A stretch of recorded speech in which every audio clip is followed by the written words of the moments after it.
afternoon, everybody, and welcome to the Interdisciplinary Humanities Center.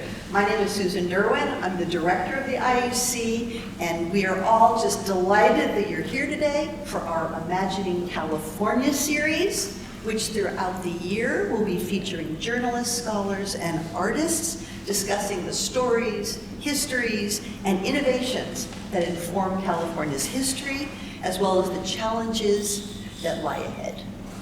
I'd like to acknowledge the Chumash people, who are the traditional custodians of the land upon which the Interdisciplinary Humanities Center is located, and I would like to pay respect to elders, past and present, as well as other Indigenous people present.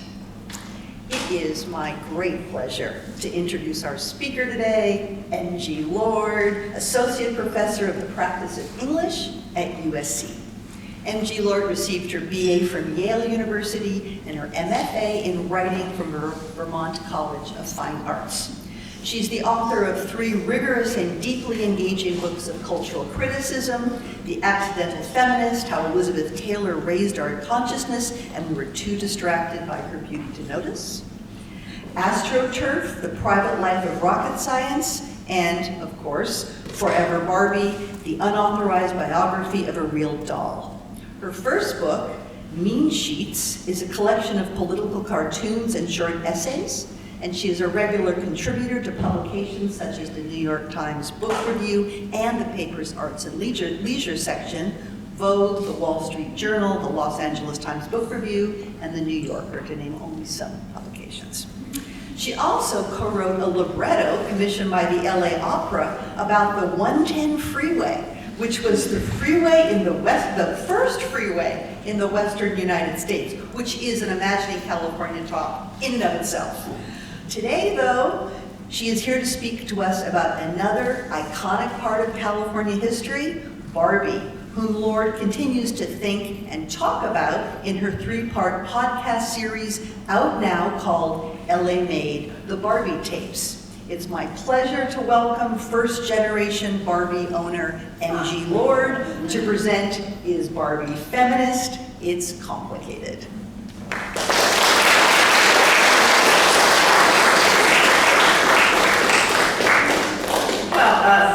Can we, put the, there we go.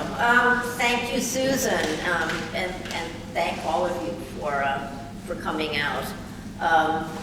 I'm not going to do too much of a bait and switch around the feminism stuff, but I think we need a little deep background about what this thing is and where she came from. I am, of course, referring to Barbie.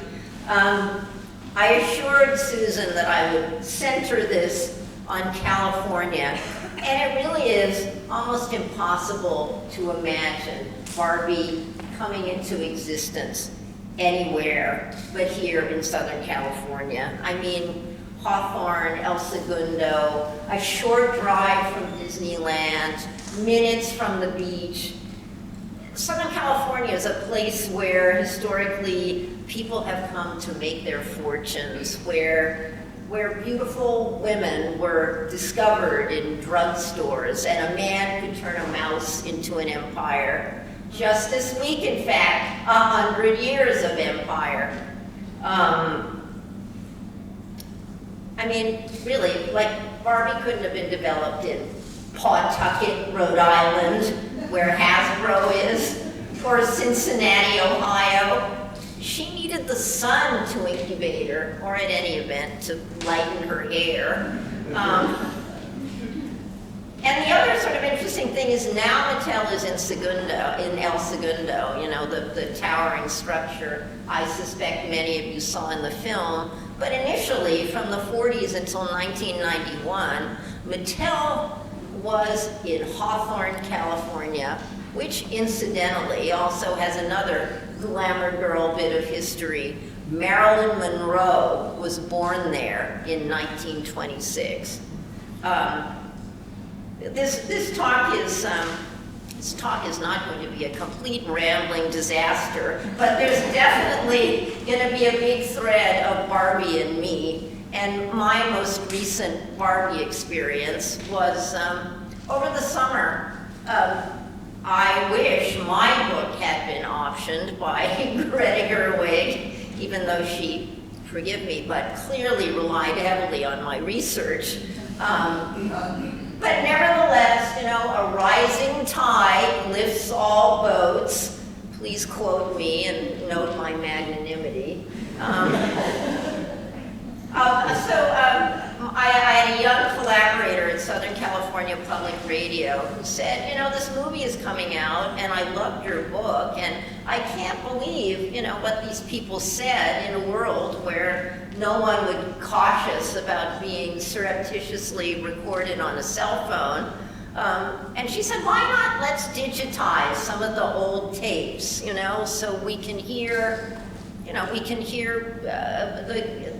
about the creation of Barbie from the people who actually created her. And my young collaborator, and we actually got some other people too, some older producers, technicians, etc. It wasn't like we did it together in a garage. Well, I hope that isn't too anticlimactic. Anyway, Ella, Faces Behind the Voices.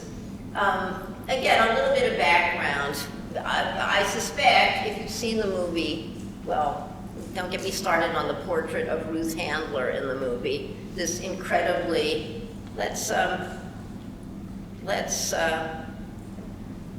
try to advance this. I look at my technical support. Thank you. There we go. That's Ruth Handler, the so-called mother of Barbie, who had a vision for little girls. How's our volume doing here? Should I ratchet it up? Obviously, you know, it's the radio thing. I've actually done a 12-part podcast on the origins of the Jet Propulsion Laboratory, and I collaborated on this. Clearly, I am not an engineer. I'm more the sort of verbal decoration. And I'm, you know, just not to overly meander, but we do have a lousy amount of time this afternoon. It's sort of interesting to me with the resurrection of my book, the 30th edition, which in my solipsistic fashion, we will eventually go to my book about Barbie. Hold on, Ruth, this is the first time I'm getting my words in before you. My young collaborator was not born when the first book came out, and neither is the very young editor. Forgive me, I don't say very young in a demeaning way, because these people are smart enough to realize that it's time for a new generation to be introduced to this material. Though it is a little disconcerting, you know, realizing that they were not alive for the first iteration of the book. Meanwhile, Ruth Handler died in, I believe it was 2002. But she's the formidable inventor of Barbie, and I think I've babbled enough. We should hear from her in her own words. Spacebar. Wait, I'm looking at my tech support and hoping the volume is. Oh, another thing about the tapes is they're kind of outrageous. This one less so, but there's one coming that the tapes were never intended to be used for broadcast, and one of the interesting things about them is they are kind of gritty, you know, which you have both the immediacy of hearing the real voices, but there's also enough distortion that it places them, you know, in the past, which is kind of where they belong. So let's, oh, and I was also going to say, because they weren't necessarily intended for broadcast, I mean, I did a lot of these interviews over lunches and dinners. Ruth actually had me at her house, and I think it's on this tape, or it's certainly on one of the ones that and Ruth serving dinner gave almost more insight about her personality than Ruth holding forth about Barbie. Which, you know, you hear on the tape. I'm not sure if it's in this, but it's certainly in the Barbie tapes. I'm sort of saying, well, you know, I really don't eat meat. And she says ferociously, it's fish. So there are many digressions, you know, from the Barbie story. So let's hear this formidable woman that in and otherwise really fantastic on-the-money movie. Greta Gerwig portrayed as, you know, a sweet old lady making tea. This was not a sweet old lady making tea. She almost always brought the teenage time or the adult time in watching her play with her other girlfriends, like big dolls. The dolls a prop through which they were interpreting the world as they saw it, and they were projecting themselves into their dream of their future. Should I stop that and well, she's talking about, can I play that again? Where's my tech support? If I hit that, no, it'll go forward. I should probably have pointed out that Mrs. Handler, Ruth, watched her daughter play with paper dolls, and just like the first scene in the movie, her big epiphany, I'm probably weaving in and out of being audible because I like to pace when I talk. It's also really good for getting your steps in, you know? You can get, on the days when I teach, I easily get in 10,000 steps, just walking back and forth and staring at the people who aren't paying attention to me. It's a handy trick I learned in the professorial. Anyway, Ruth is talking about watching her daughter Barbara play with dolls. Not with dolls, with paper dolls, you know, and projecting her adult identity onto these dolls and changing the doll's identity, really, by changing the clothes that they're wearing. Now, if I hit this again, will we move forward or will we get to hear it again? It'll go, the sound will go again. She almost always brought the teenage time or the adult time in watching her play with her little girlfriends, like big dolls. The doll was a prop through which they were interpreting the world as they saw it, and they were projecting themselves into their dream of their future. Now, does that prowling woman sound like someone who makes tea and is really sweet? Anyway, so that's Ruth Handler. A little bit about the background. Ruth Handler is the 10th child of Jewish immigrants. She grew up in Denver, again, one of 10 children. She and her husband, Elliot, were high school sweethearts. We're giving a little background on them and the invention of Barbie before we talk about the first and second and third, and no, the first is irrelevant. The second and third and fourth waves of feminism that have buffeted Barbie's little surfboard over the years. So anyway, Ruth and her husband, Elliot, they weren't husband then, you know, they were high school sweethearts. They married, they left Denver, they came out here. Ruth became a secretary at Paramount, and Elliot has always been the creative one. He was making like light fixtures out of plastic, you know, the miracle that plastic was before it was killing marine life and inhabiting landfills, plastic. So he started his little business with the light fixtures, but then World War II happened and Elliot got drafted. And while he was away, actually, Mattel, Harold Matson and Ruth Handler started Mattel, even with Elliot, you know, off overseas fighting a war.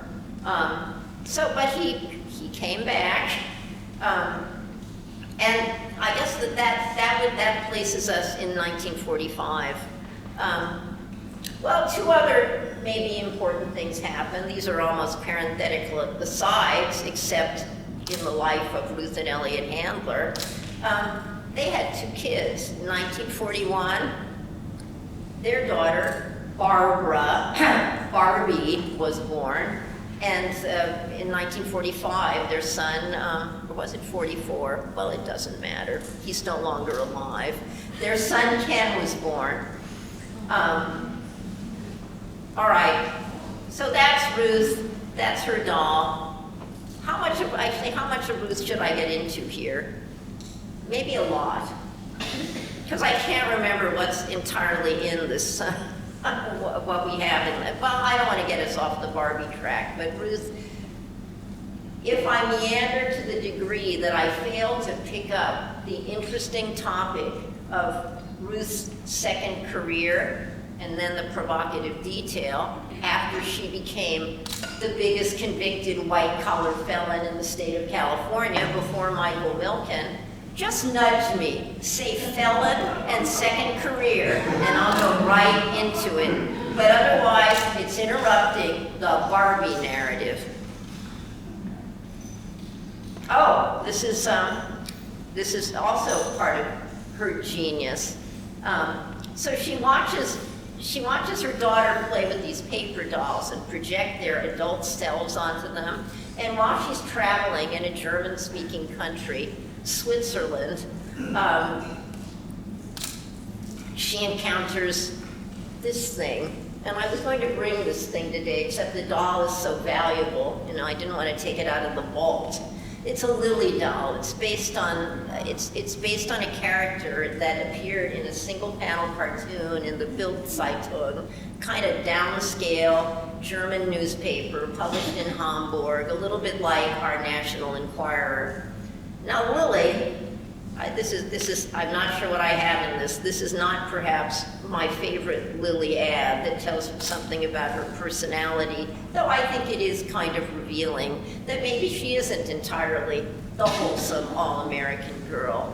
No, Lily's whole raison d'etre was taking money in the single panel cartoon, and I read 3 or 4 years of them in the Bild Zeitung. Every single joke was about Lily taking money from jowly fat cats for sexual favors.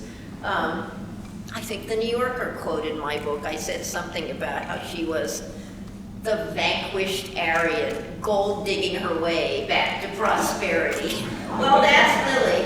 That's Barbie's tawdry predecessor in Germany. Ruth took a couple of these dolls home and instructed Jack Ryan, who might very well be in the next slide, though I'm creating suspense. Greta Gerwig does it better, but she's got all those special effects, and Margot Robbie. Yeah, here, that's my favorite. Whether more or less naked, Lily is always discreet. Just when you want in a kid's toy. But Ruth nevertheless pressed the Mattel executives, and they were all male, you know, in 1957, when she, you know, got a real bee in her bonnet about we have to make this doll. Her own husband and the Mattel executives were aghast at the idea of a doll with breasts. But not Jack Ryan. Jack Ryan is also, if there's a lull later on, and felon and second career, don't fill the space. I'll deliver more dirt on Jack Ryan, but right now only the salient details. Anyway, you get the picture. Lily looks exactly like Barbie. I mean, it was an identical, absolutely identical, you know, as pieces of sculpture, they were identical. But in terms of invented personality, and that was where Ruth's genius really kicked in. Barbie, you know, Barbie was the wholesome American girl next door. And that's kind of the message of Barbie, which is, you know, how you have to be. You have to be, you know, in the 1950s, a woman was expected to look wholesome, all-American, and have the body of, I'm searching for delicate euphemisms for the ears of people in 2023, have the body of a German sex worker.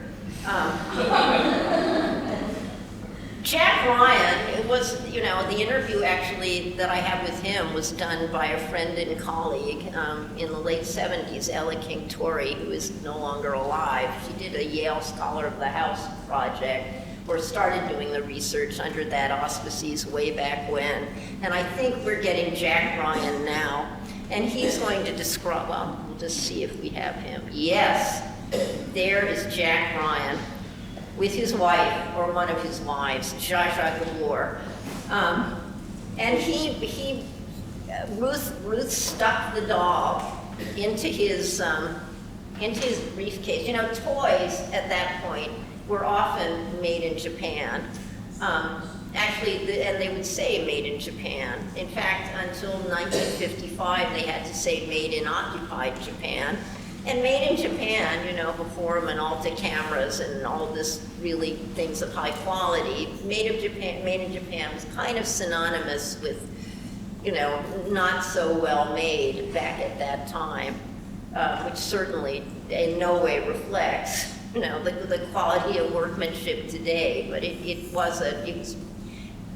I'm placing this back in time. The thinking is as sort of grainy and distant as their comments. Anyway, so Jack takes this thing to Japan and to find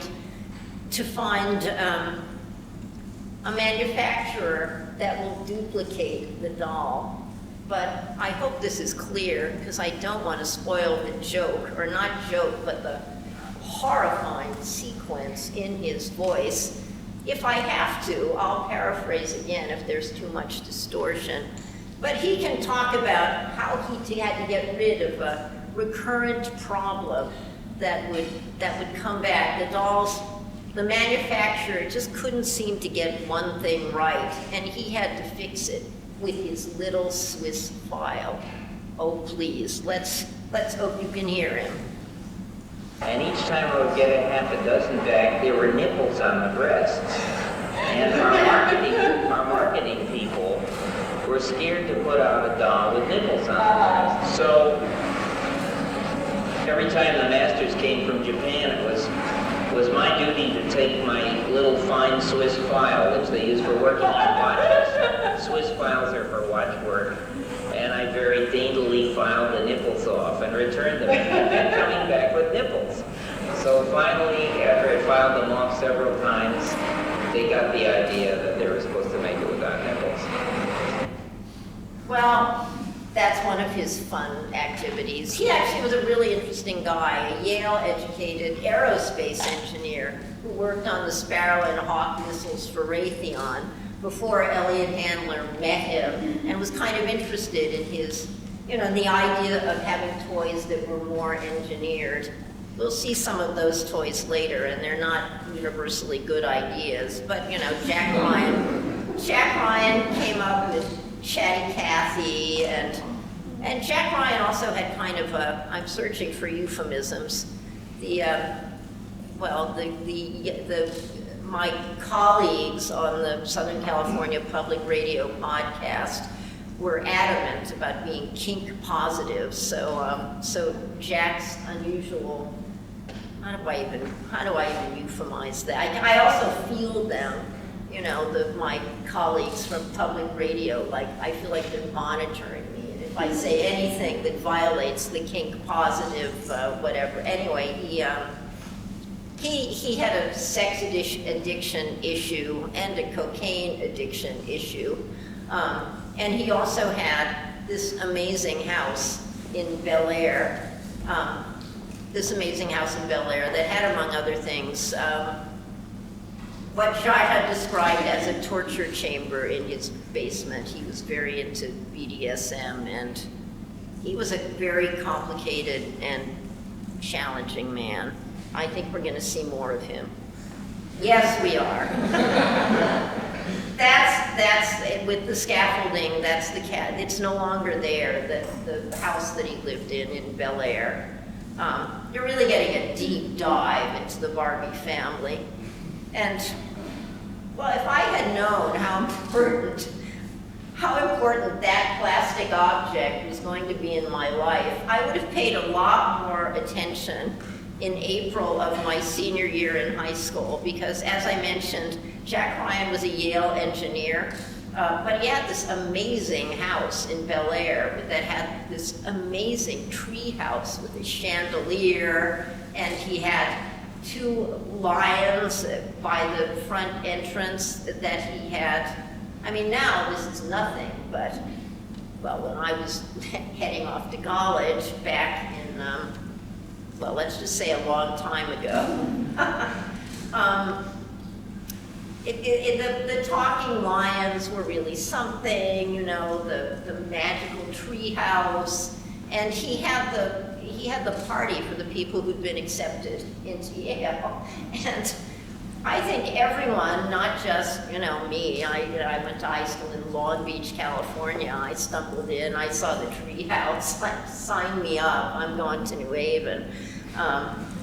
So that's my personal memory of Jack Ryan, though I hardly remembered him, I remembered the house. And that's like the Barbie houses, you know, I guess we remember her, but many of us also remember the houses.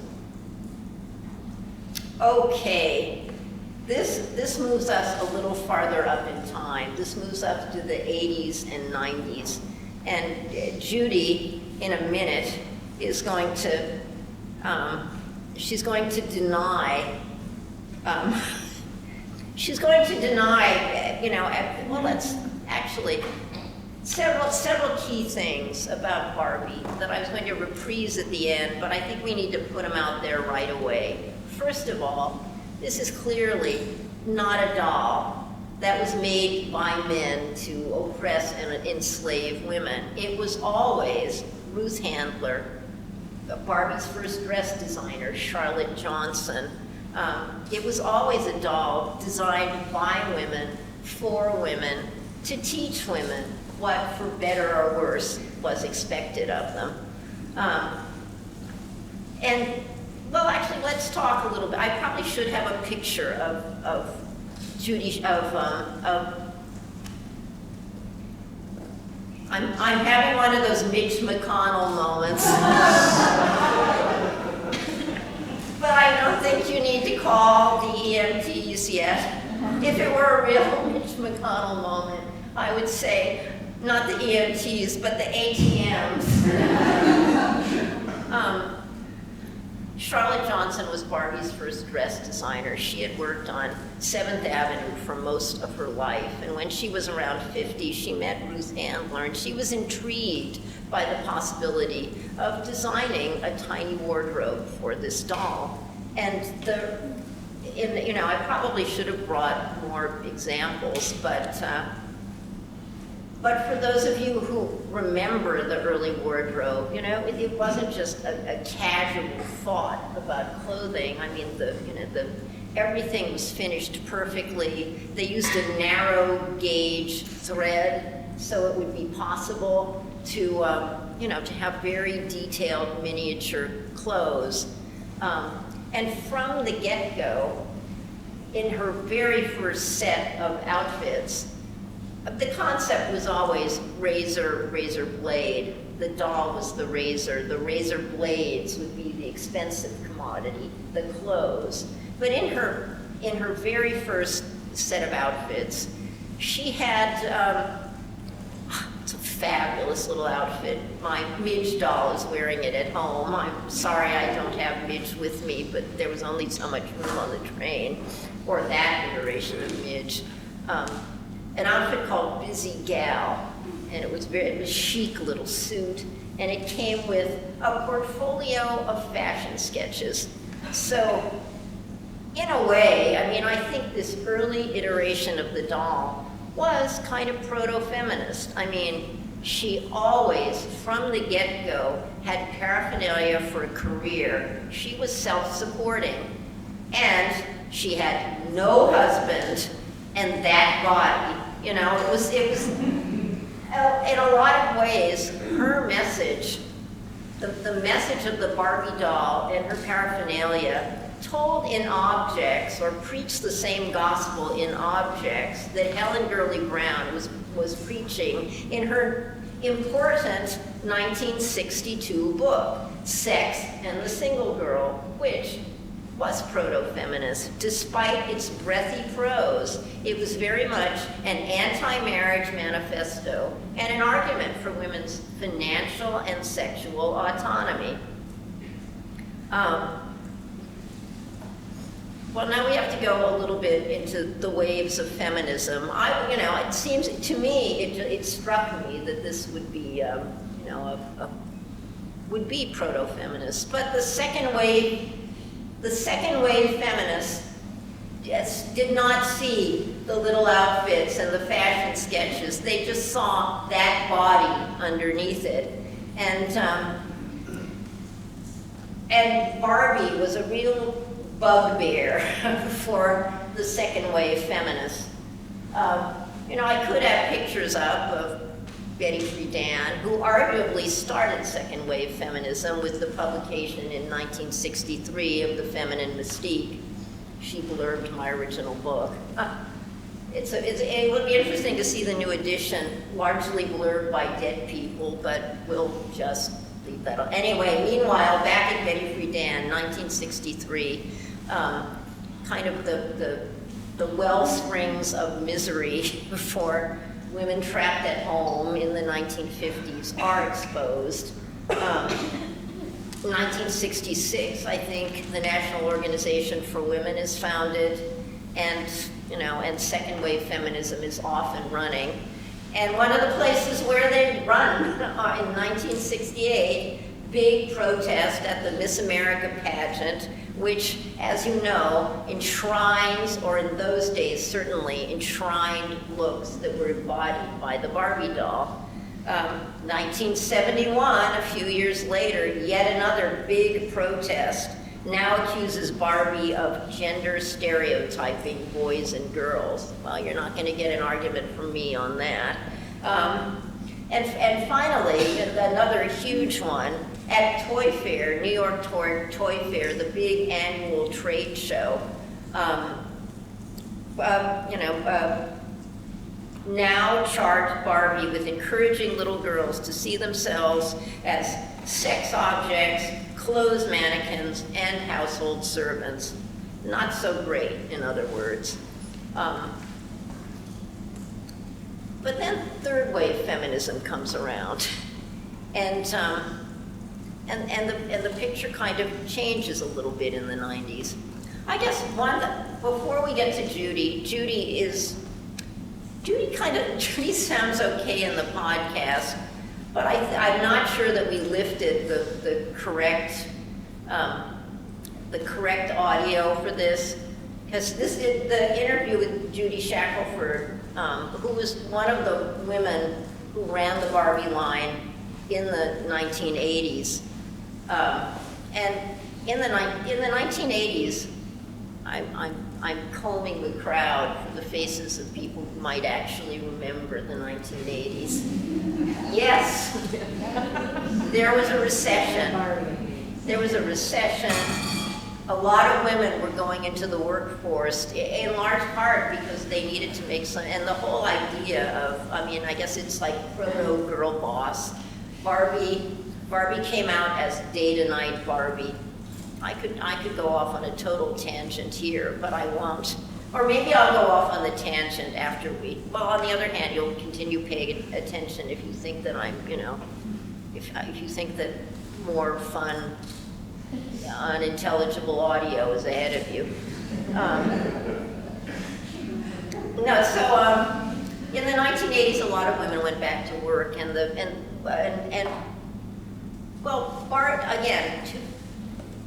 doll invented by women for women to teach women what was expected of them. Also, Barbie both reflects and shapes the marketplace. Often there's such a push-pull that you can't really tell who's doing what.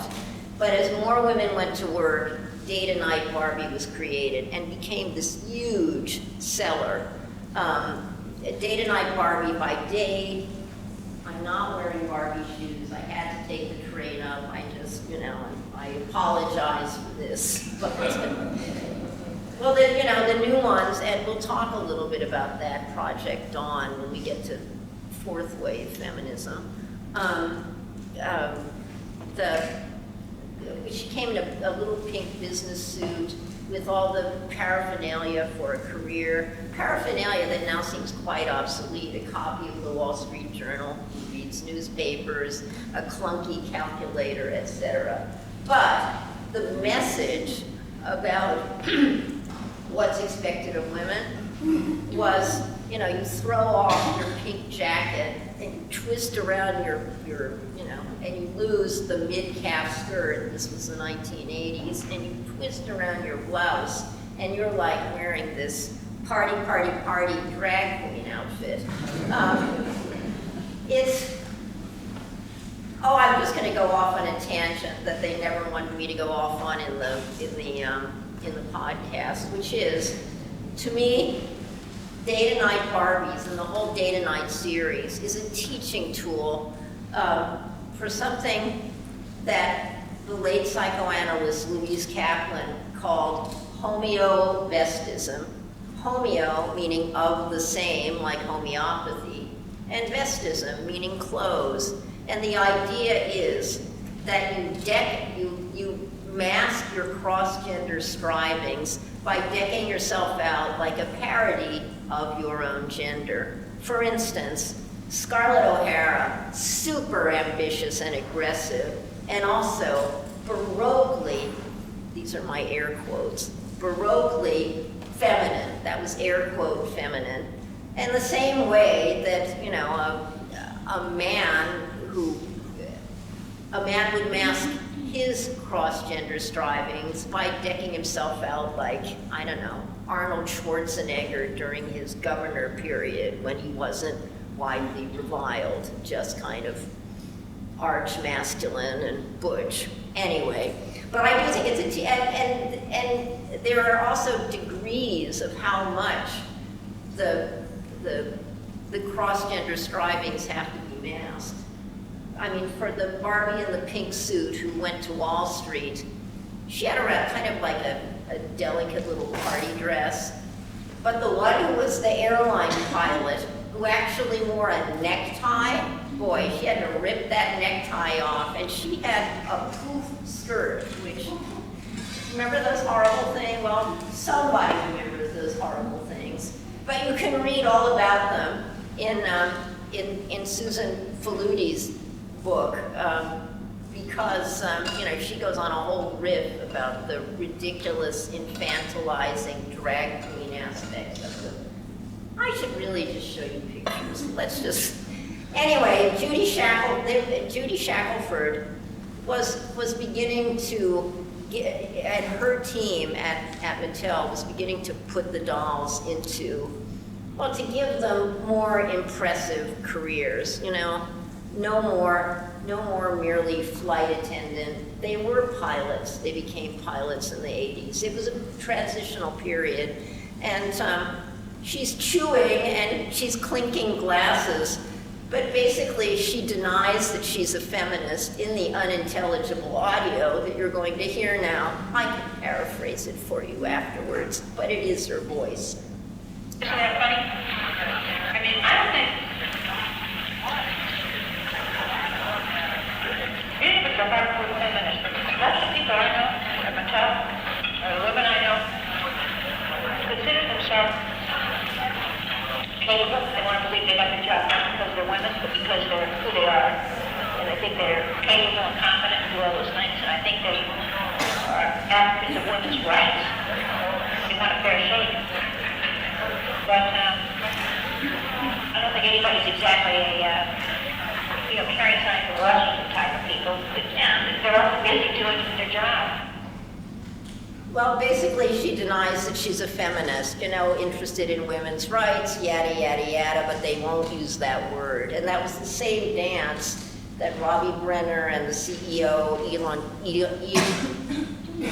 the male CEO of Mattel, everyone distanced themselves from the idea of feminism. And yet, you know, I think certainly with the movie, Barbie is carrying some feminist ideas on her tiny shoulders. What do we have? Oh, actually, this is yet another. Well, I mean, you saw the earlier older relative, the Lily doll. I think, and I mean, there's no graceful transition here. This is another idea that I think is kind of important, which is, I mean, yes, their marketing sold the Barbie doll. If we have a minute during the questions, also ask me about Ernst Dichter, the real Viennese psychoanalyst who figured out how to turn, who became the central figure in Vance Packard's The Hidden Persuaders. I mean, it was this evil, psychological, not evil, effective psychological marketing. You know, you investigate. Well, Betty Friedan wrote about Ernst Dichter in The Feminine Mystique, and she never referred to him by name. She just called him the manipulator. You know, marketers like Dichter figured out through their focus groups and their research, you know, they figured out what Betty Friedan wrote about in the book, which was that women were miserable being stuck at home. But unlike Friedan, the next step for them was to discover how this misery could be exploited to sell objects. And it's also Dichter's cleverness, which we'll get to if you ask a question about it, the clever way he picked up on one thing to break down parental resistance, you know, to the German sex object in the nursery. Oh yeah, I think Barbie's popularity is not just about marketing. I've always felt that there was something kind of larger going on. Maybe it's all those years of Jungian analysis, but I think actually that Barbie is a space age recasting of a Stone Age fertility totem, and I rest my case on her feet, or the relative lack of them. You know, with those little, because you see in this Venus figure, those dolls, those figures, they were objects of veneration. They didn't have feet. They had prongs, a lot like Barbie's itty bitty arched feet, and this was important. I mean, in order for the dolls to stand up, or the objects of veneration to stand up, the pieces of sculpture, they were plunged into the earth, which metaphorically linked them with the dark underworld, matriarchal, maternal source of their power, Mother Earth, the Great Mother, Chthonian source of their power. I mean, I think Barbie operates not in so many different ways and so many different levels, and also on this kind of, you know, subconscious level. So even older relative, the Venus of Willendorf and the other, you know, Venus figures. You know, you might say, well, Barbie is not exactly, you know, swelling with fecundity, but the cycladic idols produced in the Cyclades around 2200, about 3000 to 2200 before Common Era, where they look like Brancusis, and they too had, you know, shoulders that were broader than their hips, and they were kind of abstract looking. So I don't think it's without precedent. Oh, and this is the happy news. This is where solipsism, it goes back to me. It is, you know, it's me and Barbie, and I think people do have personal relationships with Barbie.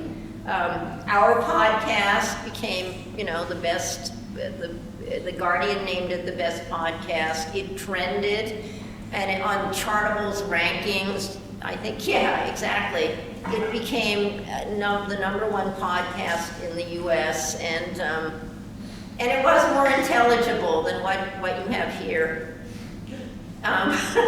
than the audio clips that you're hearing without the more elaborate filters and augmentations that, you know, that if you really want to listen to Jack Ryan talking about those plastic nipples, you know, you can hear in the podcast. Anyway, we were #2 in the world for the beginning of August, which has led to, again, solipsism here. The book is Liverite is fast-tracking a new edition of Forever Barbie from March 2004, and now an update and a cover reveal, March 5th, Barbie's 65th birthday. To sort of make it look like this talk was more written than blurted, I am going to end with a few words In the new introduction to the 30th anniversary edition, I write a lot about the movie because I think for younger audiences, the movie reflected their experience as well as the experience of, their geriatric parents.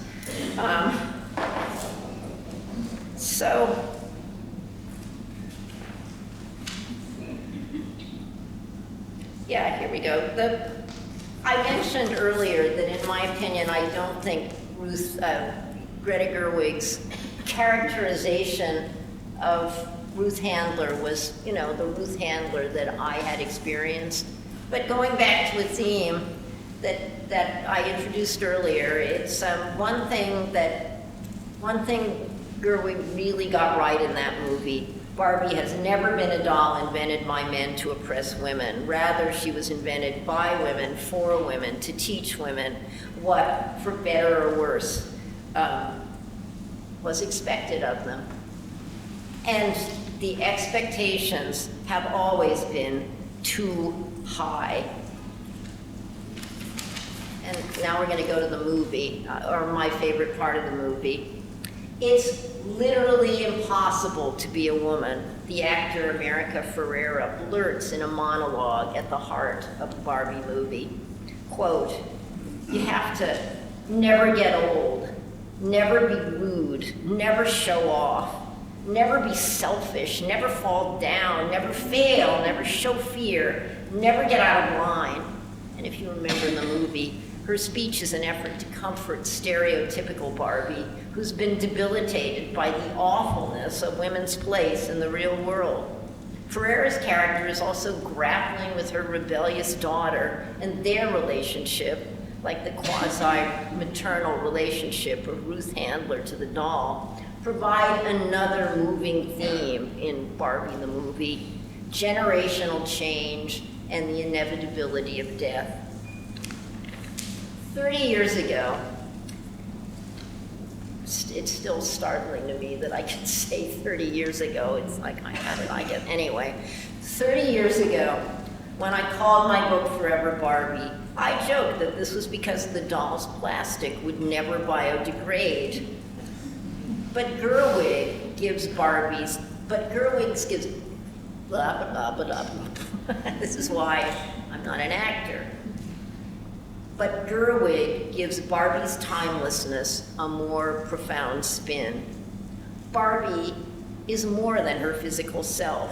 She is more than an extension of her creator. She is an idea that has changed in relationship to feminism, an idea that has colonized the world with brand recognition equal to that of Coca-Cola or Mickey Mouse.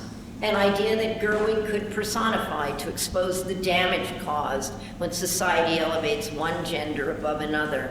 An idea that harkens back to the mysteries of childhood, to the connection between mothers and daughters, to the push and pull of teenagers striving for independence, but not so roughly that they banish maternal love. Yes, Barbie is an idea, and ideas, as Gerwig's Ruth Handler says, live forever. Okay, ask me anything.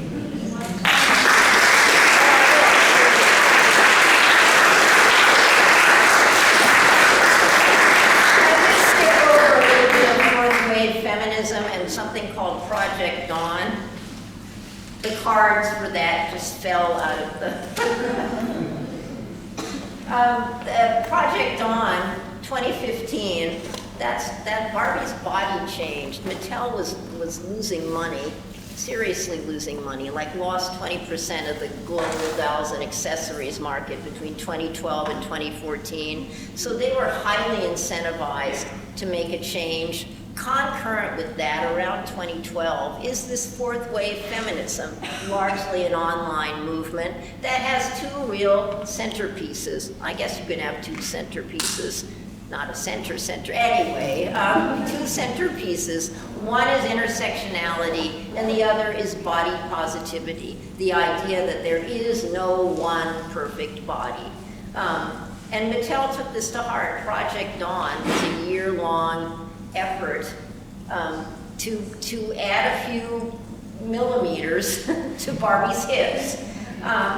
But it was an incredibly delicate process. It's chronicled in another movie called Tiny Shoulders. That, full disclosure, I'm in.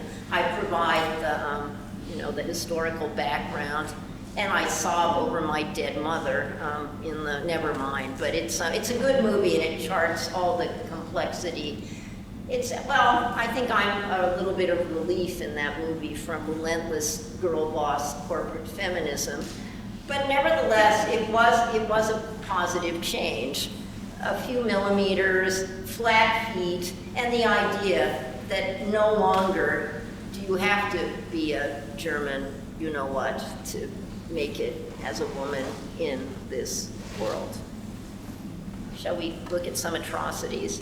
I'm just sharing a few of the happy things. Maybe someone could hold this for me so I can demonstrate. These were dolls in the movie, so I brought them along. You really want to hold them? Yeah, what would you? This here. Thank you. This guy is preposterous. I think even if you saw it on the overhead projector, we had overhead projectors in the 70s and 80s. Even if you saw it in my keynote, you wouldn't believe it. This is earring Magick Ken. Earring Magick, I mean, unbelievable. Well, very few of the elves, as it were, at Mattel are straight people, and here you've got the guy with the earring and the lavender vest, and the, now I can't even search for euphemisms. I think Mattel called it a ring pendant, but the cock ring, and they say this is not a. All right, you're going to ask about Ruth Handler and her second career. Well, I'll get into that. But after she pleaded no contest to conspiracy, mail fraud, and falsifying SEC information, Mattel was kind of rudderless in the 1970s, and men, were running this line where women had originally. It was like a conspiracy of women almost, teaching them what was expected of them. But boys like action toys, so this action toy came out in the 70s. Let's see what she does. This is like a male engineer's interpretation of puberty. This is Skipper, Barbie's tragic little sister, particularly in this iteration. Okay, can you hear the plastic squeaking? She grows a 1/4 inch and she sprouts breasts. And then you push, there she goes. She grows a 1/4 inch and she sprouts breasts. And then, which I think is the far neater trick, you pull her arm back and the breasts go away. I've always kind of identified with Midge. Midge is Barbie's ugly sidekick. My mother, in an effort to my mother did not want the Barbie in the house. That was actually something that my young collaborator on the podcast and my co-host, could agree on. Parental disapproval, except that her parents were left-wing academics who had fled Argentina. And my parents were Republican, Roman Catholics with connections to the aerospace industry in La Jolla in the 60s. And yet, what these people had in common was a loathing of Barbie. Anyway, my mother thought she'd head off the problem of the past by giving me Midge, brought out in 1963, the ugly sidekick doll. Tragic Midge. I mean, she suffered from, her sidekick status and general callous indifference from Mattel. Came out in 1963. This is a later iteration. Came out in 1963. Was eliminated around 1968. Reappeared in 1987 for about a year and a half and didn't do very well, so they just got rid of her. And then in 2002, they did this to her. This is Pregnant Midge. Pregnant Midge, which you would probably be more familiar with, except that she didn't do all that well here in the US because, well, basically because conservative evangelical Christians decided that you kind of have to see her hand or take it on faith. Well, you can affirm that is a wedding ring permanently molded onto her left hand. And yet, despite that, because her husband, Alan, was sold separately, conservative protesters decided, well, basically they demonstrated and wrote letters to Walmart suggesting that poor Midge not only encouraged teen pregnancy, but worse, single motherhood. And Walmart in 2002 completely caved, and pulled her from the shelves. Weirdly, Pregnant Midge was a huge best-selling phenomenon in Canada, but she's gone now. They terminated her. However, before terminating her, they subjected her. I almost feel embarrassed doing this. Maybe I shouldn't. Before they terminated her, they subjected her to this indignity.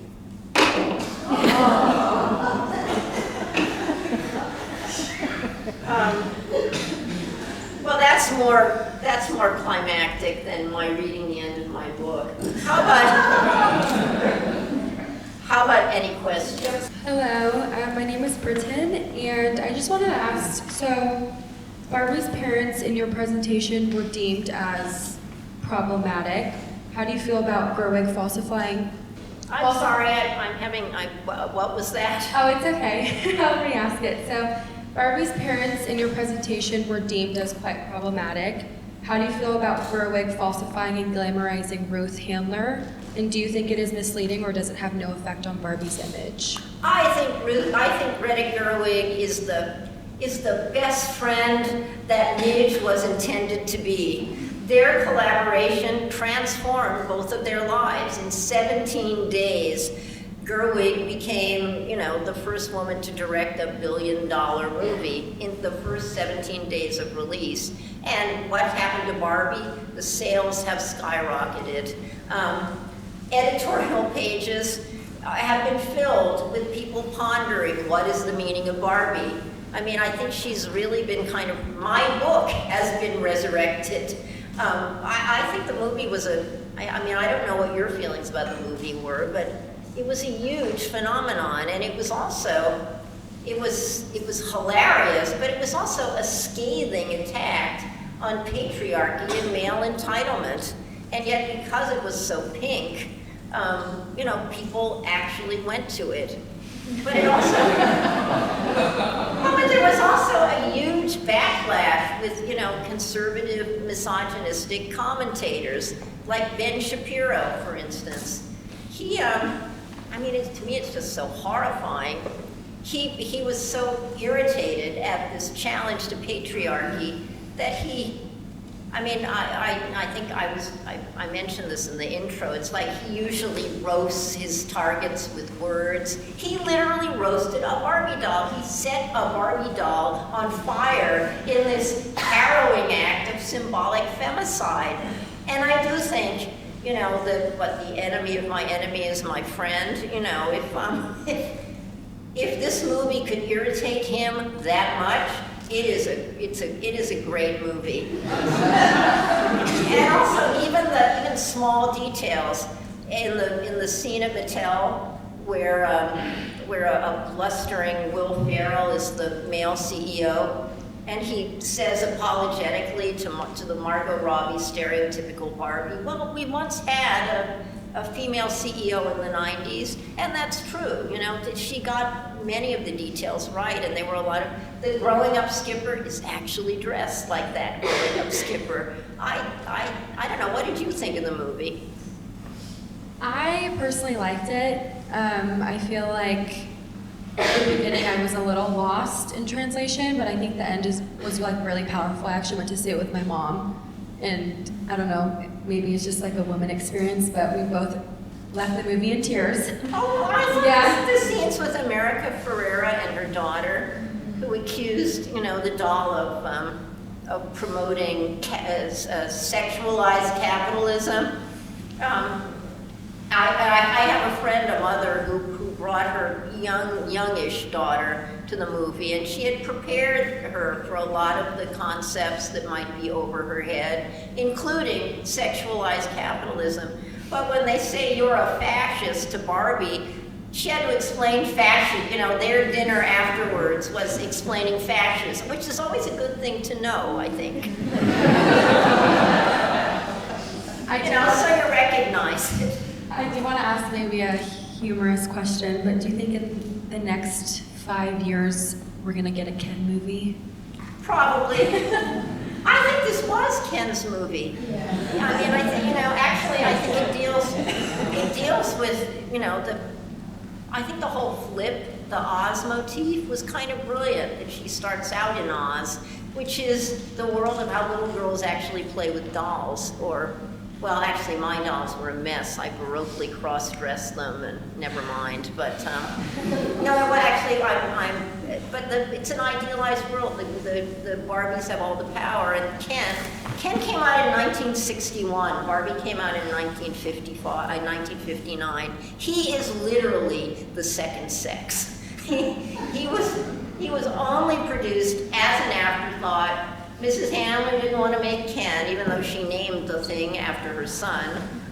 Mrs. Handler did not want to, and thousands of consumers, kids, mothers, insisted that a Ken be made because in 1960, a woman without a man was considered an aberration and a failure.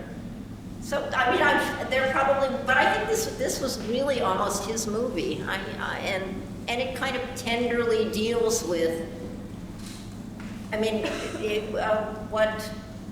the damage that gets done when one sex is elevated over another. Thank you. Thank you. Oh, there's a question. I'm not making any money from this except for, some tragically small amount involving a new edition of my book. I mean, I genuinely like this movie. I'm not being paid to like this movie. I was kind of blown away by its originality. It wasn't some, yes, it's a toy, but as I try to explain with the Venus of Willendorf, I think its meaning is much more than just a resuscitated marble character. Well, thank you for your talk. I also thought the movie was really engaging, and I'm glad that it exists. But two questions sort of linger in my head also after having seen the movie, and that's of body image and of race. I kind of wondered during the movie, why does this Latina family, need stereotypical Barbie to come to revelations? Like, why are we still looking at feminism through this very white body? Well, I think actually, who was the president was Issa Rae. I mean, it shows the multiplicity. I think the reason it was stereotypical Barbie is the reality of Hollywood. Margot Robbie got this thing made, and Margot Robbie said to Mattel, which has been, my book has been optioned in 3-year cycles over the last 30 years, and nothing has ever been made, largely because of Mattel's interference. The doll is copyrighted as a work of art, and in order to show the doll, which is the genius of the new cover with the empty box, litigation proof, in order to show the doll, you have to have the cooperation of the company. And until recently, they really took themselves very seriously. I mean, I was paranoid that someone would kill me when I was doing the initial reporting. I think the stereotypical Barbie is because a star with a lot of power was willing to be in the movie, and they realized that was bankable. I don't think it was necessarily, an aesthetic choice. I think it was a commercial choice in a movie that otherwise was largely driven by aesthetic choices. I mean, I don't think that the creators of the film would, I don't think that they would endorse, and even Mattel, I mean, kind of the whole point of the Project Dawn, bodies with different shapes and different ethnicities, was that children could have a small representation of themselves. Yeah, I think that makes sense. I mean, well, it's just, it's a difference, it's the difference between having the luxury of that kind of budget for a legitimate choice versus the reality of it, which is Big Star bullies them into letting Greta Gerwig do this wacky thing that I'm fairly certain from my own bitter experiences, an earlier iteration of Mattel would not have tolerated. yeah, it was certainly very effective. My second question was about body and body image. I mean, you mentioned that they added a few millimeters to Barbie, and I'm sort of like, is this enough? And that's the question that I have about, is Barbie feminist? I feel like it did reach an audience, and I'm glad that it exists, but there's a lingering question in my head that is it really enough? Or is this just the political moment that we're in? Well, it's both. I mean, I say in my book that Barbie is way too complicated for either an encomium or a blanket indictment. And in that movie, Tiny Shoulders, one of the funnier movements in the whole film is glorious. Well, let's have them. It's worth looking at the movie. Gloria Steinem doggedly looks at the different bodies of the fashionista, an unfortunate name for the bodies that actually represent what people, to a degree, what people look like. Gloria Steinem is having none of it. She just sees traditional Barbie and nothing else. But Roxane Gay, younger, and perhaps tellingly the author of a book called Bad Feminist, kind of looks at this doll and finally grudgingly says, it's progress. It's still corporate feminism, corporate America, but it is progress in its, within the confines of that. I actually met my co-host, Antonia Cereido, back in 2018. She was she was a producer and a host on Latino USA, the syndicated. It's a public radio program that has wide distribution. And in 2018, she was making similar arguments around, she was just doing a piece about Frida Kahlo Barbie, which left a lot of people aghast because, it was kind of the no unibrow, cleaned up corporate feminist Frida Kahlo. And I was brought in to, basically I did more coherently because she gave me an editor. I narrated the Barbie history for that. And that was what brought us together, and it got Antonia interested in, this history and in doing more with it. As I said, we couldn't have more different parents, the left-wing academics and the Catholic people from the Catholic Republicans in La Jolla.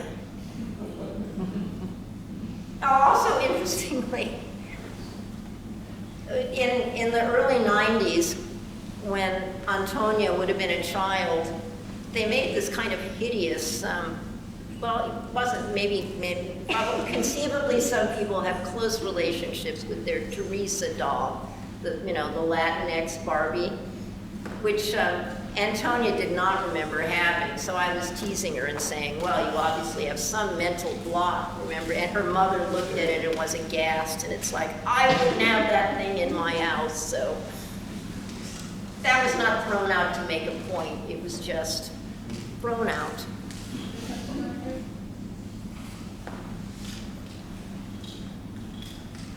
I was wondering, after seeing the movie, if I was just imposing more contemporaneous thought on the messaging, or if it was something that was very subtly inlaid in the script, but almost too subtly, maybe purposely that way. But there were there's a sequence of scenes towards the latter part of the movie where the idea of the individuality and the unification was addressed, like I'm Barbie, but then it went from I'm Barbie to I'm Barbie, where it was like claiming the wholeness of ourselves as a species, with that thought. So I don't know if you sensed that here, like I say, it was just that personal. Well, I think it's like, Barbie is the dream girl, and the dream girl crosses, many different body types, many different ethnicities. I'm not a flag for Mattel, but aspects of it have become, and it's owning. It's like you're owning your interior, dream, whatever, dream girl. Also, Mattel's history with representations of ethnicity is also kind of interesting and layered.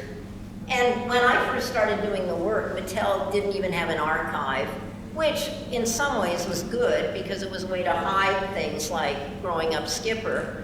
But it also, let's looking back to the 1960s and the civil rights movement.